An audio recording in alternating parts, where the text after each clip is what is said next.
नमस्कार, मैं अविनाश श्रीवास्तव। सबसे पहले तो आज रामनवमी है। मैं आप लोग को रामनवमी की बहुत बहुत ढेर सारी बधाइयाँ देना चाहता हूँ। और इन दिनों जो कोरोना वायरस का सेकेंड वेव चला हुआ है, उसमें जितने लोगों की देहांत हुई है, उनको मैं श्रद्धांजलि अर्पित करना चाहता हूँ। क्योंकि देखिए, अभी जो कोरोना वायरस का जो वेव चला हुआ है, ये बहुत ही खतरनाक वेव चला हुआ है। और इस बार मतलब मैं देख रहा हूँ कि पहले फर्स्ट फेज का जो कोरोना वायरस का जो वेव आया था, उसके मुकाबले ये कई गुना बढ़ी हुई है इस बार की जो वेव है। और इस वेव से बचना बहुत ज़रूरी है, क्योंकि ये वेव इतना खतरनाक है कि ये लोगों की जान ही ले रही है। इसीलिए तो मेरा ये कहना है कि आप लोग सुरक्षित रहें, सावधान रहें और अपने घर पर रहें। जब बहुत ही ज़रूरी हो तो आप लोग अपने घर से निकलें, क्योंकि ये बहुत ज़रूरी है। ये मैसेज हर लोगों तक पहुंचाने का। क्योंकि देखिए, लोग मान नहीं रहे हैं। जगह जगह लॉकडाउन लगते जा रही है, कई जगह कर्फ्यू लगी हुई है। लेकिन फिर भी अगर आप जब रोड पे निकलेंगे तो देखेंगे रोड पे बहुत सारे लोग आज भी घूम रहे हैं, और कितने लोगों के चेहरे पे मास्क तक नहीं है। ये बहुत खतरनाक साइन है, और ये बहुत खतरनाक साइन है और बहुत ही खतरनाक है। अगर आप मास्क, हाँ, तो मैं कह रहा था कि मास्क बहुत ही जरूरी है, बहुत जरूरी। आप बेवजह के घर से ना निकलें। देखिए, हो क्या रहा है कि ये जो कोरोना वायरस का जो वेव आया है, इसका साइन ऐसा है, बहुत सारे लोग को पता भी नहीं है कि उन्हें वायरस उनके अंदर जा चुका है और वो संक्रमित हो चुके हैं। और इससे क्या हो रहा है, उन्हें कोई सिम्टम्स भी नहीं आ रहा है और वो अपने घर में रह रहे हैं। अपने घर वाले और परिवार वाले से वो बातचीत कर रहे हैं, उनके संपर्क में आ रहे हैं। उनको तो नहीं पता है कि उनके अंदर वायरस आ चुका है, लेकिन जिनसे वो बातचीत कर रहे हैं, जिनसे मिल रहे हैं, वो संक्रमित हो जा रहे हैं काफी बुरे तरीके से। और देखिए कैसे कैसे लोग हैं जो आज के भी समय कालाबाजारी कर रहे हैं। ये राक्षस प्रवृत्ति के लोग, दानव दैत्य प्रवृत्ति के लोग, कैसे आदमी है। इंसानियत तक नहीं बची, कोई ह्यूमैनिटी नहीं है। एक दवा है रेमडेसिविर इंजेक्शन, जो एंटीवायरल इंजेक्शन है, जिसकी खोज हुई थी हेपेटाइटिस सी के लिए 2009 में। लेकिन यह दवा हेपेटाइटिस सी पे सक्सेसफुल नहीं हुआ, नहीं कारगर हुआ। हेपेटाइटिस सी में ये नहीं काम आया। फिर इसे इबोला पे यूज किया गया। इबोला एक वायरस आया था, उस पर यूज किया गया। उसमें भी ये दवा फेल हो गई। लेकिन देखिए, वो बना था सिर्फ और सिर्फ कोरोना वायरस के लिए। ये देखिए, कोरोना वायरस पे ये दवा काम कर रही है, रेमडेसिविर इंजेक्शन। लेकिन कैसे लोग हैं, इंसान कैसे हैं जो इस इंजेक्शन का कालाबाजारी कर रहे हैं, घर में अपने दबा के बैठे हुए हैं। यहाँ पे लोग को जान के लाले पड़े हुए हैं। हर किसी की जान कीमती है। लोग बेड्स पे पड़े हुए हैं, अस्पताल में ऑक्सीजन नहीं मिली, लेकिन ये दवा की कालाबाजारी कर रहे हैं, दवा को रोक के रखे हुए हैं। 3500 की दवा को 40-40 हजार में बेच रहे हैं, मिनिमम 20,000 में बेच रहे हैं। ये तो मजबूरी का फायदा। ऐसे लोगों को बीच रोड पे गोली मार देना चाहिए। ऐसे लोगों का रहने का अधिकार नहीं है देश में। ये देशद्रोही है, देश के खिलाफ है। ये इतनी बड़ी महामारी है, इतनी बड़ी पेंडेमिक है, इसमें ये लोग फायदा उठा रहे हैं। जिनके घर में जो लोग संक्रमित हैं और जिनके अपने अस्पताल में हैं, उनके ऊपर क्या बीत रही होगी वो क्या जानने जाए राक्षस। ऑक्सीजन की कालाबाजारी हो रही है। ऑक्सीजन लोग हाई रेट्स पर बेच रहे हैं।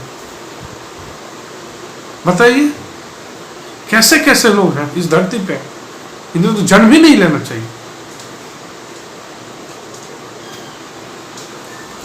इनका जिंदगी व्यर्थ है, इन्हें जेल में पकड़ के ठूस देना चाहिए, बीच चौराहे फांसी पर लटका देना चाहिए।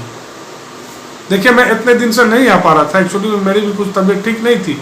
मैं भी 9-10 दिन से सर्दी खांसी से मैं भी जूझ रहा था। मुझे भी सर्दी खांसी की शिकायत थी, जुकाम की शिकायत थी, तो मैंने भी अपने आप को कुछ दिन तक आइसोलेट कर रखा था। लेकिन मैं अब ठीक हूँ, बेटर फील कर रहा हूँ, अब वेलनेस महसूस हो रही है। क्या था क्या नहीं भगवान जाने, लेकिन मैंने भी 10 दिन अपने आप को अलग रखा। और ये सर्दी खांसी काफ़ी ज़्यादा हो गई थी, जिसके चलते परेशान भी रहा कुछ दिनों तक। तो ये मान के चलिए कि अभी जो ऑक्सीजन की जो कमी हो रही है, क्यों हो रही है? मरीज पेशेंट बहुत ज़्यादा बढ़ चुके हैं, बहुत ज़्यादा। आप रोड पे जब चलेंगे, देखेंगे, निकलेंगे, एक लाइन से आपको एम्बुलेंस नजर आएगी। रोड पे आप एम्बुलेंस देखते नहीं थकेंगे, इतनी एम्बुलेंस जा रही है आज के समय में। ऑक्सीजन सिलेंडर की गाड़ियां हमेशा आपको दिख जाएगी रोड पे। इसलिए बचना बहुत जरूरी है। आप अगर सावधानी बरतेंगे, घर में रहेंगे, तो जो लोग बीमार हैं, जो लोग ज़्यादा क्रिटिकल इल हैं, उन्हें बेड्स मिलेंगे, उनकी इलाज होगी। ये नेता लोग कैसे हैं? राजनीति कर रहे हैं। एक है जो आता है दिन भर टीवी पे अपना प्रचार करता है, दिन भर अपना ऐड देते रहता है।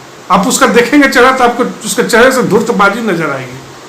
महान धूर्त है वो कहता है वो दिल्ली का मुखिया है, मैं तो उसे कोई मुखिया नहीं मानता हूँ। कैसा कैसे लोग को आप लोग बना देते हैं, सेलेक्ट कर लेते हैं, चुन लेते हैं।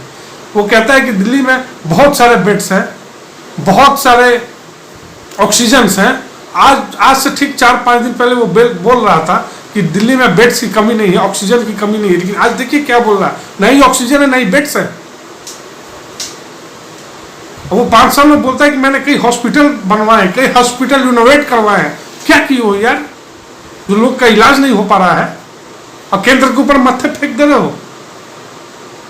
एक महाराष्ट्र की सरकार देख लीजिए, नकारा निकम्मी सरकार, वहां के लोगों के सही ढंग से इलाज नहीं करवा पा रही है। यहां तक कि आज उसने लॉकडाउन तक लगा दिया है। ये लोग नकारा निकम्मे हैं, इन लोगों से कुछ नहीं होने वाला। ये लोग सिर्फ और सिर्फ केंद्र के माथे फेंकने वाले हैं। ये सब धूर्त है, महाधूर्त है। इन लोगों की धूर्तता यहां तक नहीं है, प्रकाष्ठा पे है। ये लोग क्या इलाज करेंगे, लोगों को क्या जान बचाएंगे? एक लॉकडाउन लगाना ही सॉल्यूशन नहीं है। अगर लॉकडाउन लगाना सॉल्यूशन होता, हाँ एक चीज तो है, लॉकडाउन लगाने से केसेज उतने नहीं बढ़ते हैं जितने अभी बढ़ रहे हैं, लेकिन वो परमानेंट सॉल्यूशन नहीं है लॉकडाउन। हर आदमी को अपने से डिसिप्लिन में रहना होगा, डिसिप्लिन मेंटेन करना होगा। जब तक हर इंसान डिसिप्लिन नहीं मेंटेन करेगा, तब तक ये बीमारी नहीं जाएगी, ये वायरस नहीं जाएगी। सॉरी, बहुत ही खतरनाक वायरस। आप देखे होंगे हर 100 साल पे महामारियां आती है। आज से ठीक 1920 में स्पेनिश फ्लू आया था, जिसमें भी आधी आबादी लगभग समाप्त हो चुकी। उससे 100 साल पहले प्लेग आया था, उसमें भी बहुत सारे लोग मारे गए थे। तो हर बार लेकिन लोग उभरे। ये बुरा वक्त है, बुरा समय है, ये भी कट जाएगा, ये भी चला जाएगा। लेकिन हर आदमी को बहुत ही सिंसियर रहना है, अपने घर वाले को, अपने परिजनों को बचा के रखना, अपने भी बच के रहना। अगर आप अपने बच के रहेंगे तो आपके घर वाले और आपके परिजन भी बच के रहेंगे। अगर आप अनुशासन में नहीं हैं तो आप भी फंसेंगे, आपके घर वाले भी फंसेंगे। क्योंकि अभी का हालात आप देख रहे होंगे, नहीं हॉस्पिटल में बेड्स है, नहीं ऑक्सीजन है। इसलिए अच्छे से रहें, सेफ रहें, अपने भी सेफ रहें, घर वालों को भी सेफ रखें। अन्य नेताओं के चक्कर में ना पड़े। यही नेता थे, यही सब था दिल्ली का जो धूर्त है, जो दिन भर प्रचार करते रहता है।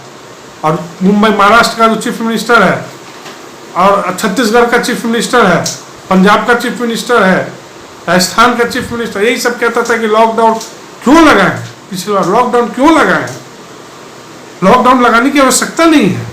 आज देखिए क्या हो रहा है, वही सब राज्य हैं जिन्होंने आज लॉकडाउन लगा के रखा है, महाराष्ट्र, झारखंड, दिल्ली, ये 3 राज्य में, और आपको छत्तीसगढ़, ये 4 राज्य में सबसे ज्यादा कोरोना के केसेस हैं।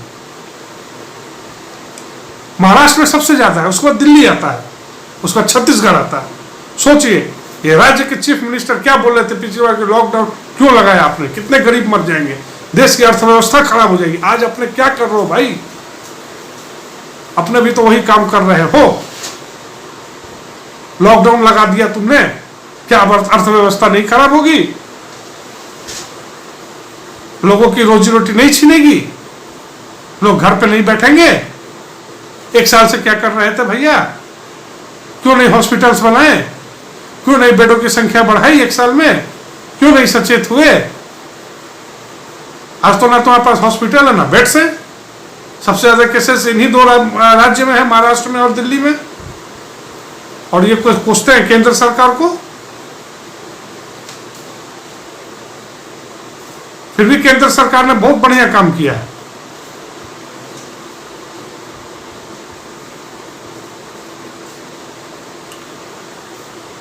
ऐसे ऐसे नेताओं से बच के रहे, ये लोग धूर्त है, महाधूर्त, धोखेबाज। घर पर रहें, सेफ रहें। धन्यवाद।